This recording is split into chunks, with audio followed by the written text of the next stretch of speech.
ವೃದ್ಧೆಯ ಕಿವಿಯನ್ನೇ ಕತ್ತರಿಸಿರ್ತಕ್ಕಂತಹ ಪ್ರಕರಣ ನಡೆದಿದೆ. ಓಲೆ ಕಳ್ಳತನಕ್ಕೆ ಅಂತ ಹೋಗಿ ಓಲೆ ಕಸ್ಕೊಳ್ಳೋ ಸಂದರ್ಭದಲ್ಲಿ ಕಿವಿಯೇ ಕಿತ್ತು ಹೋಗಿರುವಂತಹ ಘಟನೆ.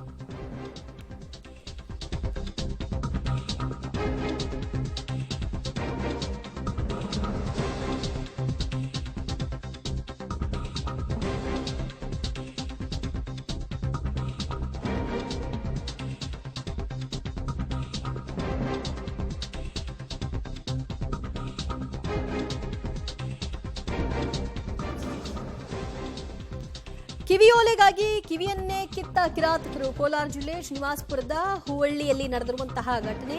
ಒಂಟಿ ಮನೆಯಲ್ಲಿ ಚಿನ್ನ ಕದಿಯೋದಕ್ಕೆ ಕಿಡಿಗೇಡಿಗಳು ಮುಂದಾಗಿದ್ದಾರೆ. ಈ ಹಂತದಲ್ಲಿ ವೃದ್ಧೆ 70 ವರ್ಷದ ರತ್ನಮ್ಮ ಅವರಿರ್ತಾರೆ. ಅವರ ಕತ್ತಲಿದ್ದಂತಹ ಚಿನ್ನದ ಸರ ಲಪಟಾಯಿಸಿದಂತಹ ಕಿಡಿಗೇಡಿಗಳು ನಂತರ ಅವರ ಕಿವಿಯೋಲೆಯನ್ನು ಕೂಡ ಕಸ್ಕೊಳ್ಳಿಕ್ಕೆ ಮುಂದಾಗ್ತಾರೆ. ಅವರು ಅದನ್ನ ಪ್ರತಿರೋಧಿಸಿದಾಗ ಕಿವಿಯನ್ನೇ ಕತ್ತರಿಸಿ ಕಿವಿ ಓಲೆಯನ್ನ ತೆಗೆದುಕೊಂಡು ಎಸ್ಕೇಪ್ ಆಗಿರ್ತಕ್ಕಂತಹ ಘಟನೆ. ಸದ್ಯ ಕಿವಿ ಹರಿದಿದ್ದರ ಪರಿಣಾಮವಾಗಿ ತೀವ್ರ ನೋವಿಗೆ ಒಳಗಾಗಿದ್ದಾರೆ. ಒಂದು ಕಡೆಯಲ್ಲಿ ಚಿನ್ನ ಕಳ್ಕೊಂಡಂತಹ ನೋವು, ಮಗದೊಂದು ಕಡೆಯಲ್ಲಿ ಕಿವಿನೇ ಕತ್ತರಿಸಿದ್ರಲ್ಲ ಇವರುಗಳು ಅನ್ನುವಂತಹ ಕೋಪ. ಪೊಲೀಸರು ಸ್ಥಳಕ್ಕೆ ಆಗಮಿಸಿ ಸದ್ಯ ಪರಿಶೀಲನೆಯನ್ನ ನಡೆಸಿದ್ದಾರೆ. ಇದರ ಆಧಾರದ ಮೇಲೆ ರತ್ನಮ್ಮ ಅವರಿಂದ ದೂರನ್ನು ದಾಖಲು ಮಾಡಿಕೊಳ್ಳಲಾಗಿದೆ. 70 ವರ್ಷದ ವೃದ್ಧೆ ಕಿವಿಯನ್ನ ಕಟ್ ಮಾಡಿ ಅವರ ಕಿವಿಯಲ್ಲಿದ್ದ ಓಲೆ ಸಮೇತವಾಗಿ ಮನೆಯಲ್ಲಿದ್ದ ಒಟ್ಟು 25 ಗ್ರಾಂ ಚಿನ್ನವನ್ನ ಎಗ್ಗರಿಸಿದ್ದಾರೆ. ಮತ್ತಷ್ಟು ಮಾಹಿತಿ ಕೊಡ್ತಾರೆ ನಮ್ಮ ಪ್ರತಿನಿಧಿ ರವಿ ಅಳ್ಳೂರ್. ರವಿ, ಎಷ್ಟೊತ್ತಿಗೆ ನಡೆದಿರುವಂತಹ ಘಟನೆ ಇದು? ಈಗ ಅವರ ಕಂಡೀಷನ್ ಹೇಗಿದೆ?